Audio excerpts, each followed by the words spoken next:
হচ্ছে বাংলাদেশ জাতীয়বাদী তরুণ দল ময়মনসিংহ উত্তর জেলা শাখার সংগ্রামী সাধারণ সম্পাদক, এবং আমার সাথে আছে ময়মনসিংহ উত্তর জেলা তরুণ দলের সংগ্রামী সদস্য ইঞ্জিনিয়ার মোহাম্মদ মুশারফ হোসেন।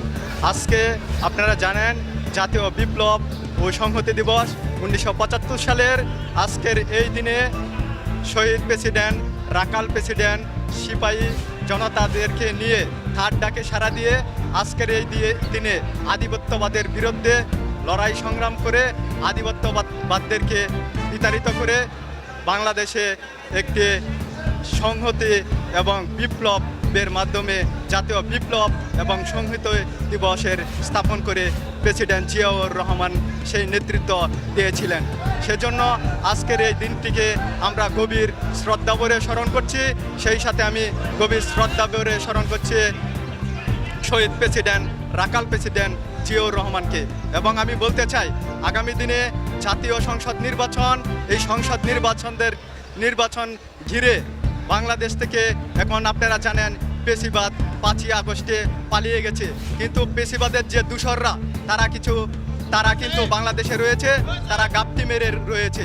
তারা বাংলাদেশের নির্বাচনকে বানচাল করার জন্য আধিপত্যের ভূমিকা পালন করতেছে এবং নির্বাচনকে প্রশ্নবিদ্ধ করার চেষ্টা করতেছে।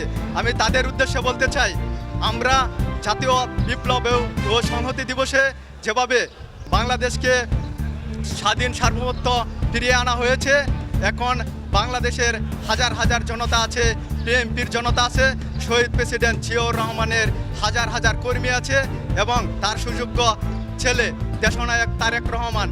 যদি বাংলাদেশে দ্বিতীয় কোনো আধিপত্যর সৃষ্টি হয় তাহলে আমরা তারেক রহমানের নেতৃত্বে তাদেরকে কঠোর হাতে দমন করতে সর্বদাই প্রস্তুত থাকব এবং আমরা বাংলাদেশ জাতীয়বাদী দলের প্রতিটি অঙ্গ সহযোগী সংগঠন তার নেতৃত্বে প্রস্তুত থাকব, বাংলাদেশ জাতীয়বাদী তরুণ দল প্রস্তুত থাকব।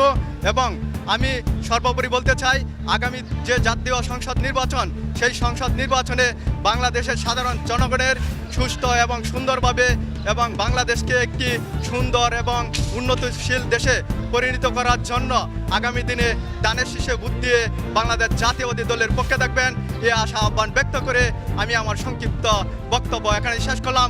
শহীদ জিয়া অমর হোক, খালেদা জিয়া জিন্দাবাদ, তারুণ্যের অহংকার, তারেক রহমান জিন্দাবাদ জিন্দাবাদ। সকলকেই ধন্যবাদ।